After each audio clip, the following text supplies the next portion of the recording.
Algebron went around introducing everyone.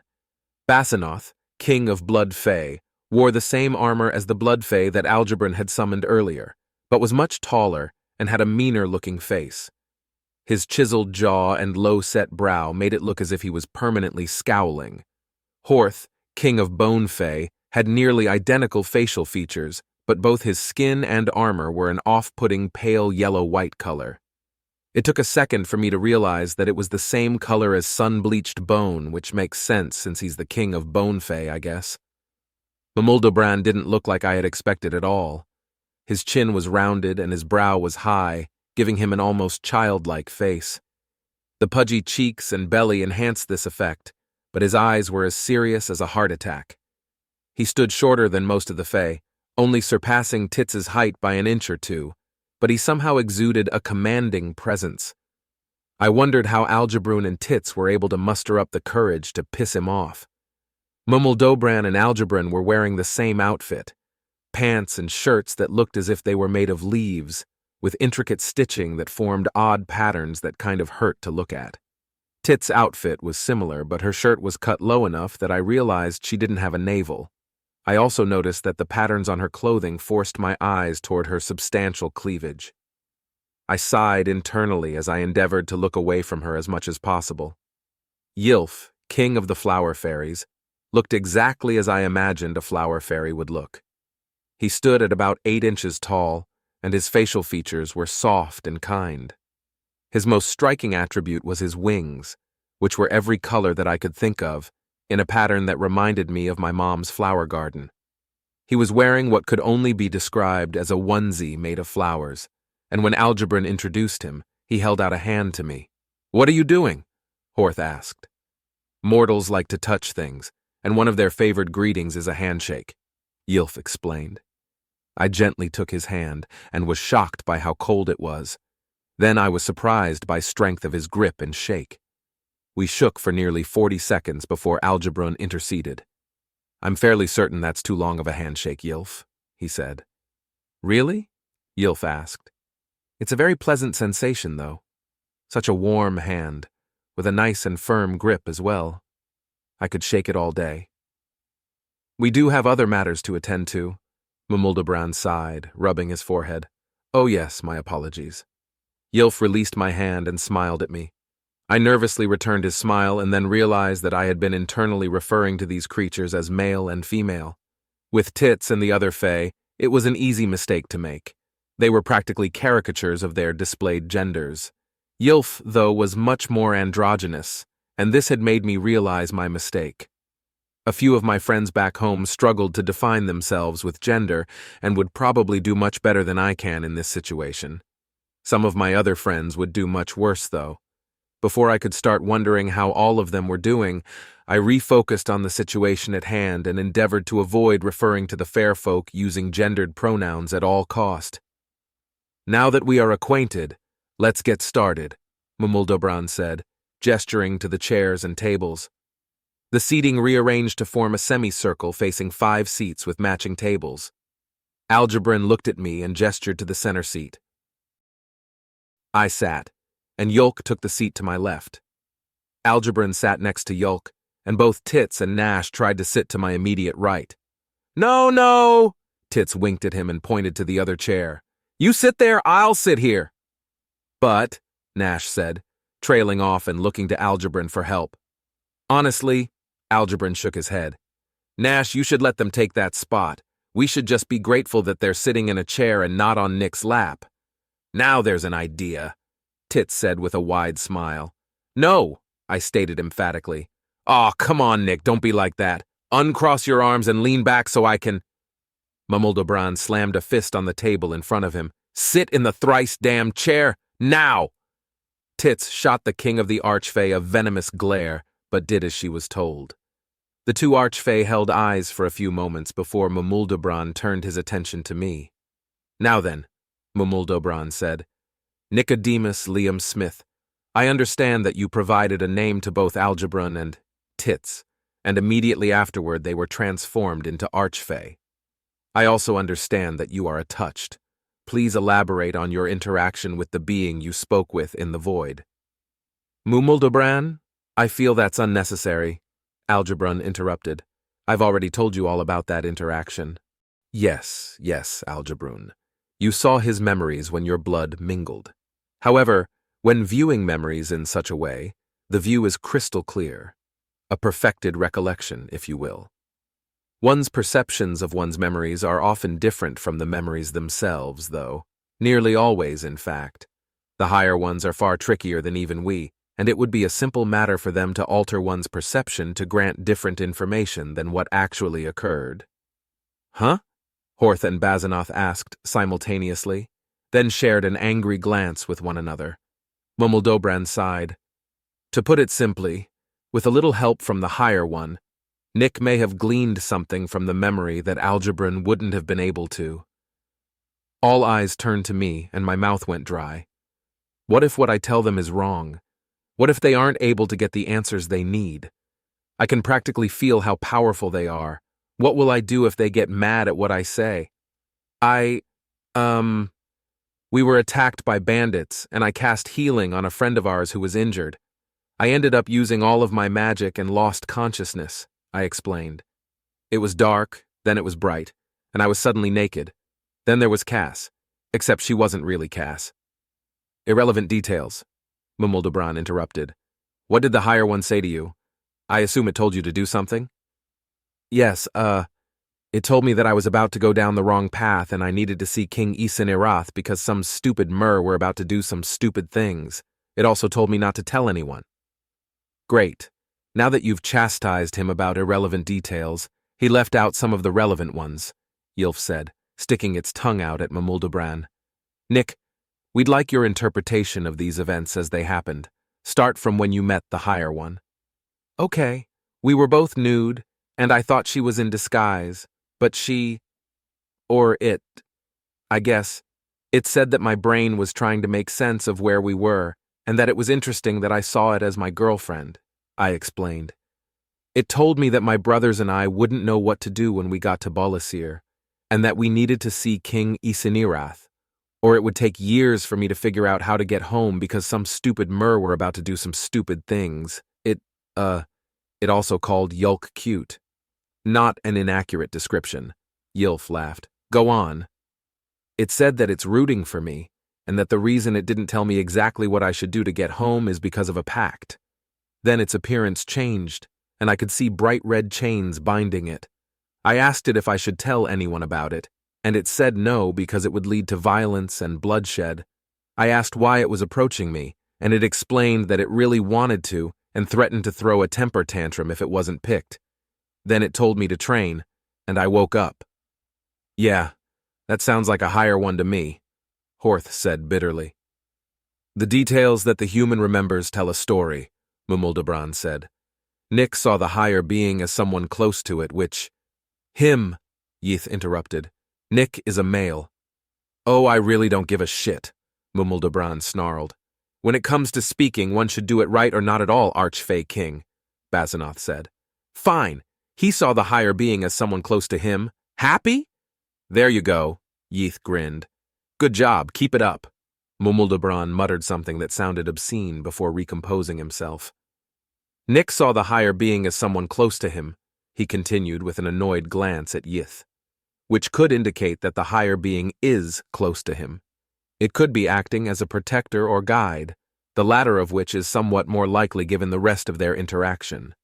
This higher being set Nick on a path that would lead to the awakening of the High Dragon, King of Elves, who happens to be one of our oldest allies. Then the higher one told him that telling anyone would lead to bloodshed. Once Mummeldobran said bloodshed, all of the gathered fair folks' expressions dampened. Even Tits, who had been staring at the side of my face, turned to look at the king of Archfey. You don't think... Bazanoth trailed off. I do think. Frequently, in fact. It's fun. You should try it. Mummeldobran grinned. Fuck you. Maybe later. What's more concerning is that Nick clearly recalls the higher one saying that some stupid Mer will do some stupid things and indicating that he needed to see King Isinirath because of this. This was Nick's knee-jerk recollection when I pressured him earlier. I'm starting to dislike where this analysis is going, Horth said. It gets worse. We know now that this higher one enjoys interacting with our world and is currently under a pact, likely one of limited interaction, which means that a highest one is involved, maybe even the highest one. May I ask some questions? I interrupted. Mumuldabran gave me the same annoyed look that it gave Yith earlier, but nodded. What is a highest one, and why is bloodshed relevant? Beings that are far more powerful than the higher ones and had a hand in the creation of the universe, Algebrun explained. They do not interact with anything except for the higher ones, and mortals rarely even come to the realization that they exist. Mortals call the higher ones gods, but the highest ones are better described as such. And the reason that bloodshed is relevant is because fair folk don't bleed, Mumuldabran added. The higher one you spoke to would have known of this hearing. It would have known that your options would be to tell us the truth or try to avoid telling us anything, and subtly informed you of the consequences of either choice. We also have a vague warning of stupid Mur doing stupid things, a previously incapacitated ally suddenly awakened by the same one bearing this warning, 2 mysteriously created archfey, and a higher one under a pact of limited interaction. Which means that all of the higher ones are likely under a similar pact, Yeath said with a slight frown. I think we now know where Algebrun and Tits came from. One of the higher ones promoted them, but couldn't tell us that they did so. More importantly, we're going to be attacked soon, Horth grinned. And it must be a serious attack if it wouldn't lead to bloodshed with us left unwarned. We get to add to our collections, Basanoth returned Horth's grin. Nick, Nash, Yulk, we are done here and you may continue upon your journey, Mumuldabran said while he rose from his seat. Oh, and thank you for your time. You now have permission to wander these lands with up to 3 companions each, unmolested by the Archfey and the Fey they oversee. And the Blood Fey, Basanoth added. And the Bone Fey, Horth nodded. I can make no promises regarding any of the fairies. Yith shrugged and smiled. Thankfully, we're mostly a friendly sort. Wait, can't we help in some way? I asked. You already have, Algebrun said. You have made a choice that has allowed us to prepare for the upcoming attack. Algebrun's correct, Mumuldabran interjected. Plus, you have things to do, and we don't know when this attack is going to occur. It could be days from now or years from now, such is the nature of the higher ones. Nash and Yulk rose from their seats, and I followed suit. Yulk put his hand on my shoulder and gave it a small squeeze. I looked up at him, and he gave me a small smile. Let's go, Nick, he said. Don't worry, they'll be okay without us.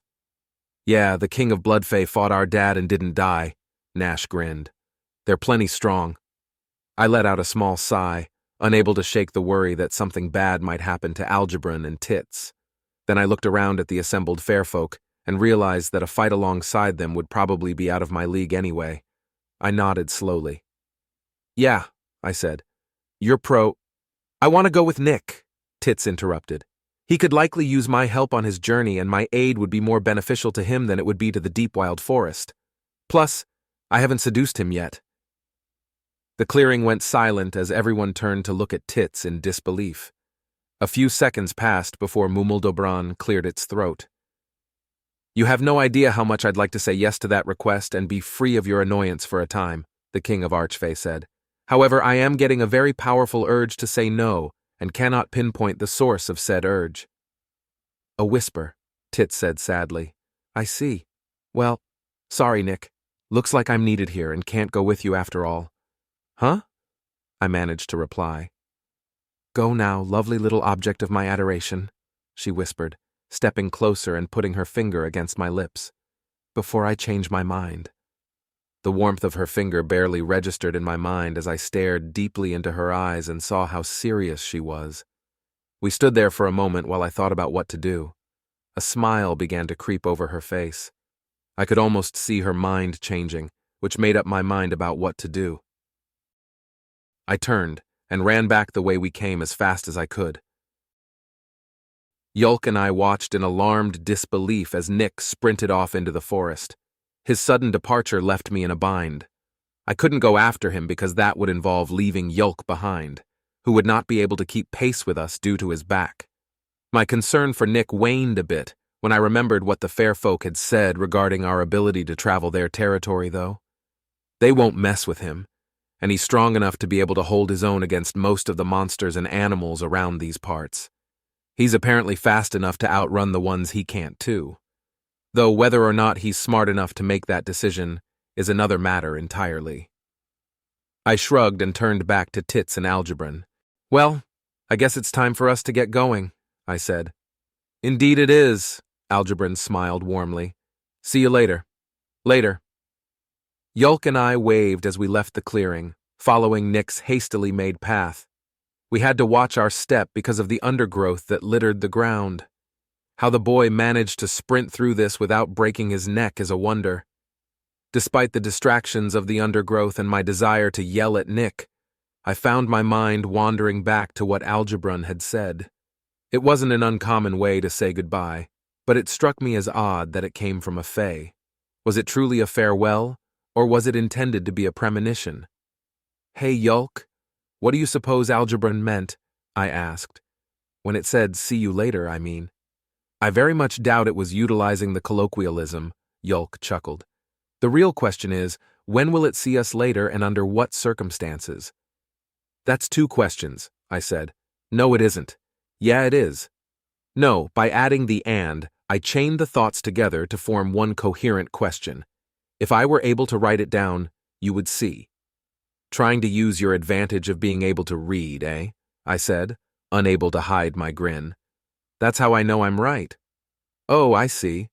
You're playing the fool, Yulk returned my grin.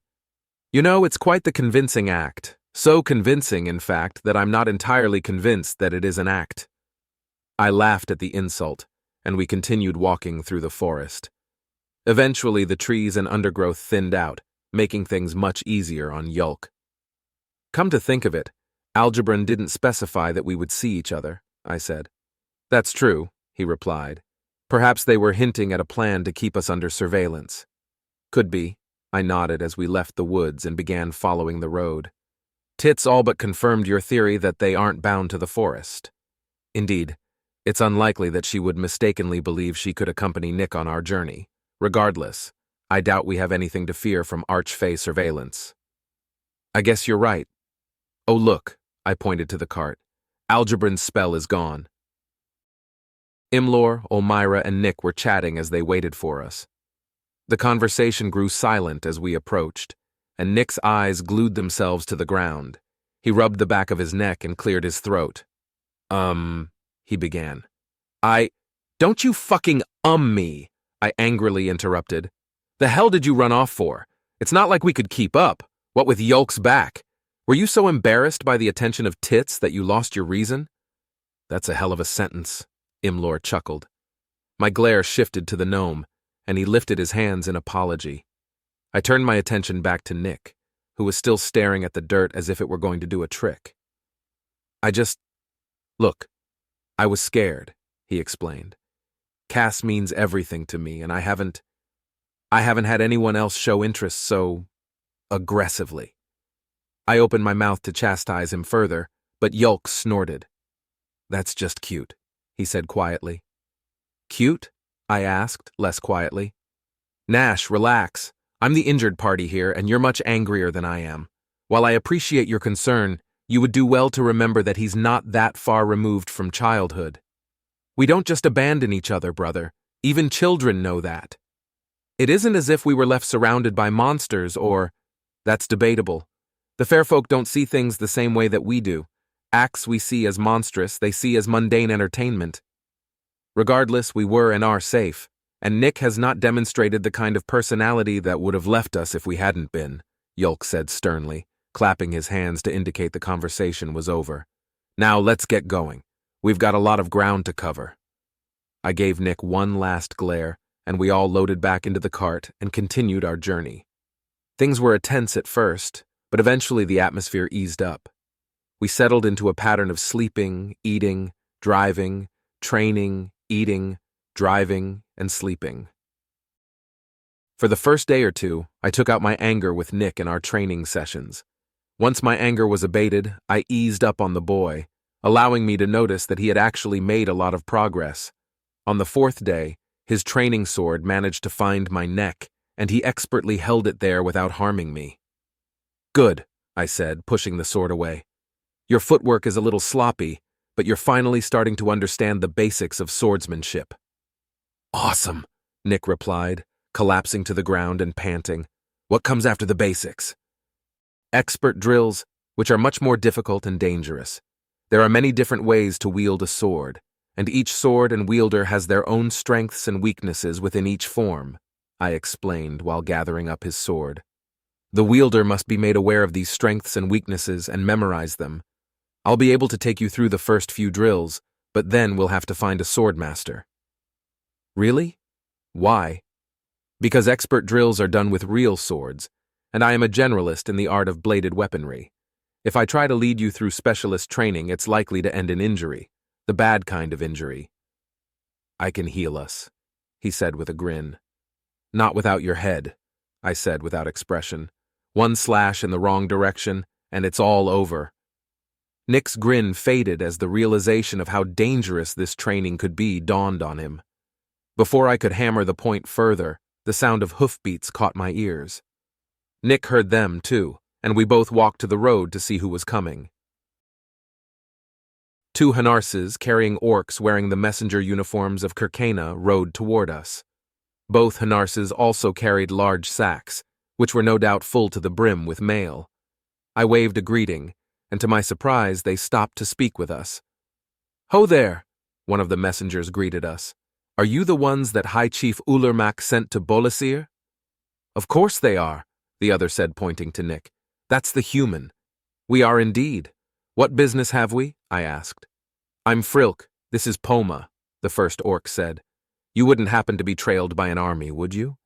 "No, they left before we did." "Damn it," Poma said. "The High Chief was hoping we'd be able to intercept them." "Why's that?" "The invasion has been thwarted. Their reinforcement is no longer necessary." "Really? Already?" "Oh, yes," Frilk said with a grin. "And it's quite the tale, too. Get this. Our boys tamed a Nahalim and used it to break through the Drow's defenses." My eyes widened, and I let out a low whistle. "That's not all," Poma added. "Turns out the leader of the invasion force was a half-vampire drow.